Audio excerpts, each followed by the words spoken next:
अपने कर्म में ऐसा सोचता हूँ कि मैं अगर बिफोर पहुंचूंगा तो मैंने भगवान को वचन दिया है, सारे सेवकों ने तो दिया पर मैंने दिया हूं कि 7 बजे बाबा हम प्रणाम करेंगे, आप उपस्थित होंगे, क्योंकि अभी बोला है कि मैं तेरे बाप का, किसी के बाप का नौकर नहीं हूं।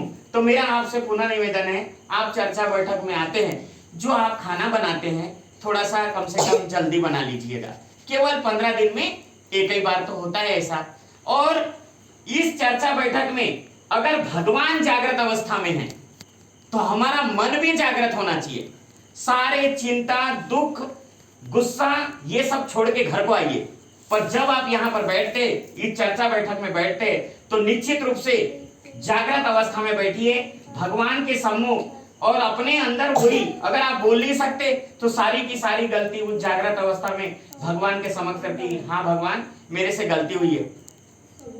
मानव ये गलती का पुतला है, मैं समझता हूं, तो गलती नहीं भी हुई है तो भी बताइए मेरी गलती हुई है भगवान, क्योंकि चुकला म्हणूनच दुखला आता सांगताच कोणाला, ये मेरे शब्द नहीं है, ये गरीबदास जी ने बोला है अपने भजन में कि चुकला म्हणूनच दुखला आता सांगताच कोणाला।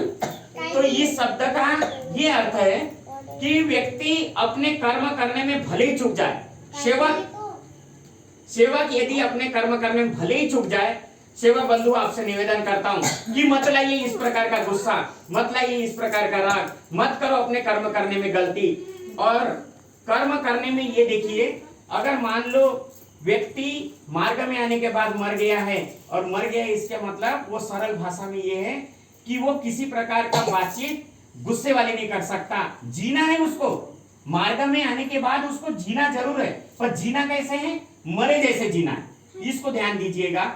ये बार बार हम पाठशाला में हमारे द्वारा, और भी जागृत सेवक है 1986-87 के सेवक श्री लांजीवाल जी के द्वारा बार बार बोला जाता है कि जब मानव इस मार्ग में आता है, वचन देता है मरने का, और वो सेवक बन जाता है। और सेवक की जो परिभाषा है, जैसा कि बताए हैं कि बढ़िया है कि से यानी सेवा, यानी निष्काम सेवा, वचन के पक्के और कसे कर्म में निपुण, कर्म करने में कोई दोष न हो, है ना। तो सेवक बंधु, जब भी अगर गुस्सा आता है, पी जाओ, चुपचाप रहो, शांत रहो, गुस्सा को कंट्रोल करो, क्योंकि सत्य मर्यादा प्रेम का पालन करने में थोड़ा सा कठिनाई तो महसूस होगी, बहुत ही थपेड़े पड़ते हैं इस समाज के, इस अपने परिवार के लोगों के, फिर भी सहन करना पड़ेगा। अगर कोई सेवक अपने परिवार में ऐसा लगता है आपको कि वह जीवन जीने में चूक रहा है, शांत रहो। और अच्छा है अगर मान लो वो रिश्ते में कोई भी हो, अपने परिवार का सदस्य, उसके लिए भगवान को बताओ, भगवान आपको दोषी करार नहीं देंगे, बल्कि आपको धन्यवाद देंगे कि वास्तव में आपने उस सदस्य के लिए बोला है, ये कह रहा हूं।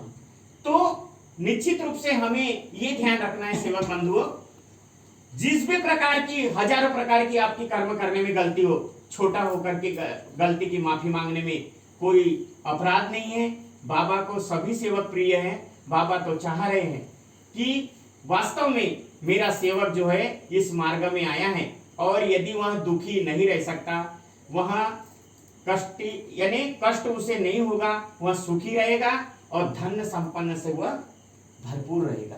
वो कब रहेगा, जब वह कर्म एकदम सत्य मर्यादा प्रेम, 4 तत्व, 3 शब्द, 5 नियम, जो 12 खड़ी है, 12 खड़ी के अनुसार अगर आचरण करता है, तो सेवक वास्तव में वहां दुखी नहीं हो सकता। सेवक बंधुओं, बिल्कुल दुखी नहीं हो सकता। मैं पुनः आपसे निवेदन करूंगा, आगामी जो चर्चा बैठक होगी उसमें आप निश्चित रूप से मेरे शब्द छोड़ो, बाबा जुमदेव जी के शब्द, महान त्यागी बाबा जुमदेव जी के शब्द जो है उनका कम से कम पालन करोगे, और 7 बजे प्रणाम करने की अवस्था में आप 7:05 के पहले आने का कष्ट करेंगे, ऐसा मैं आपसे निवेदन करता हूँ, है ना।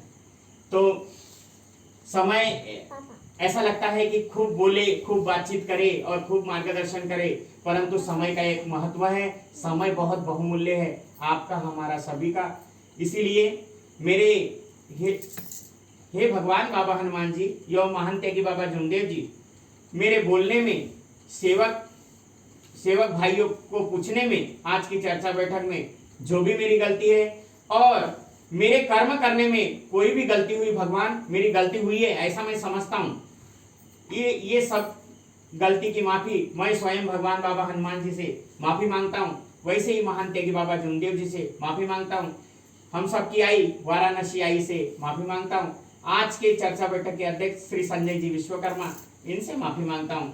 आज के चर्चा बैठक में उपस्थित सभी सम्मानीय बाबा के सेवक, सभी सेवकीन भाई, सभी बच्चे हैं, सेवक बच्चे हैं, सभी से मैं माफी मांगता हूँ। अपने शब्दों को यही विराम देता हूँ। सभी को मेरा नमस्कार।